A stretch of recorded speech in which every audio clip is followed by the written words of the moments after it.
Okay, I'm going to do this differently because I can't remember all the details of this story, and they're rich details that are worth remembering and thinking about. So I'm going to read this translation of a story that was written down in the early 19th century. It's probably several hundred years older than that.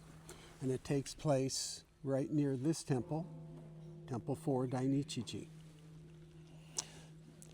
The valley that this is in is called Kurodani, which means Black Valley. And the hills are covered with dark colored leaves most of the year. Right now in spring, it's a little brighter than usual. So Kurotani Village, Dark Valley Village. Near Kurotani Village, there was a rich man with the last name of Okuro. He had two homes, each run by a son. One son was called Santatsu, an extremely cunning and disloyal person. The other son, Sanji, was honest and truly benevolent. It is said, however, that regardless of the type of person, no one can escape from dying. The rise and fall of humanity is similar to the valley of spring and the fields of fall. In other words, there's only a brief period of blooming.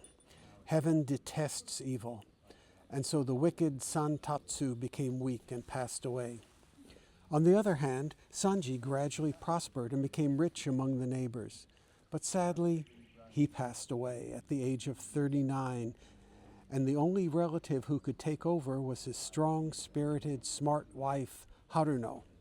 Every evening as a memorial service to Sanji, the bell was rung, and she diligently chanted the secret Komyo Shingon Sutra of Dainichiji Nyorai. One morning, strangely, three demons, one red, one black, and the other blue, holding hand tools, came into the house from the back door. But this did not surprise Haruno at all, and she continued to chant the Komyo Shingon Sutra. The demons looked at her angrily and said, "Hey, it does not matter how many times you chant the sutra, so stop it right now.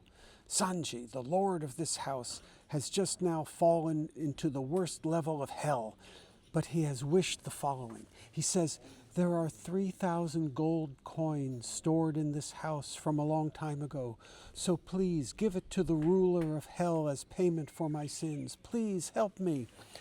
We felt sad for him and could not run away, so we consulted with the king of hell and asked for his forgiveness. The king listened to our plea, agreed to forgive Sanji of his great sins, but told us to quickly give him the money. That is why we have come here.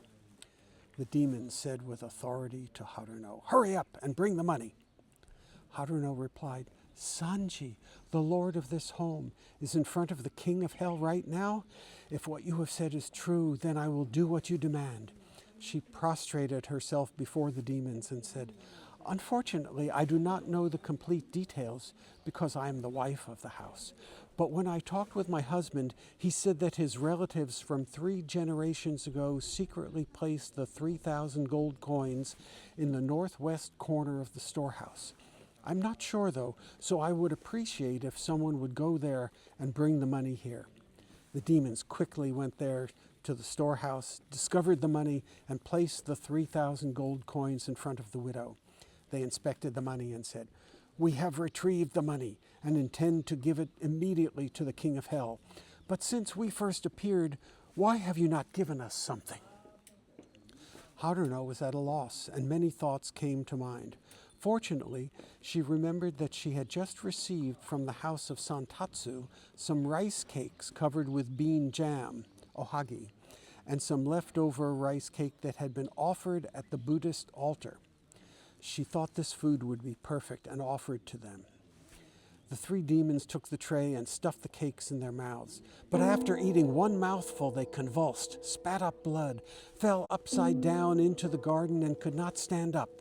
They kept falling down and eventually died by going insane. Their death was a punishment from Daishi.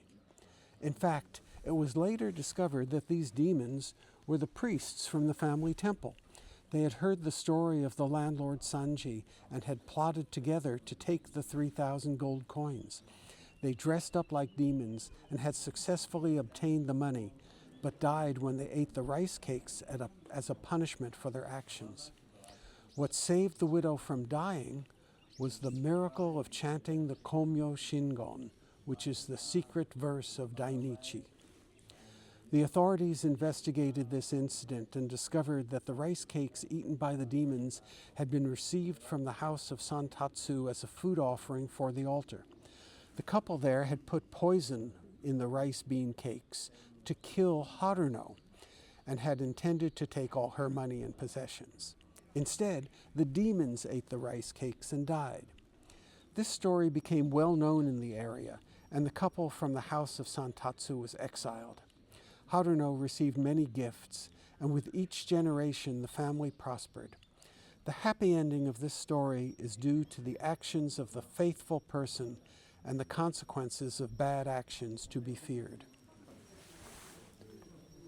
And of course, one of the most interesting things about it is the reference to the Komyo Shingon. This temple has a lot of connections to that mantra, the Komyo Shingon mantra. The Komyo Shingon mantra is associated most strongly with Dainichi-ji.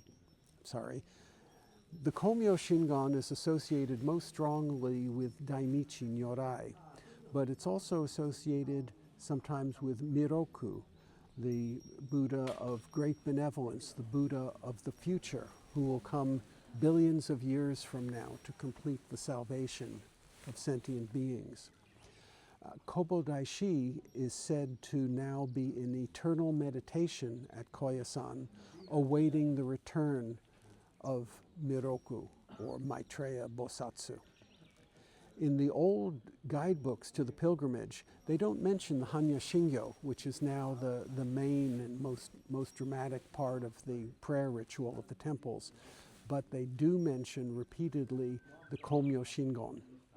So that's one of the reasons I include it in my recitations at each of the temples.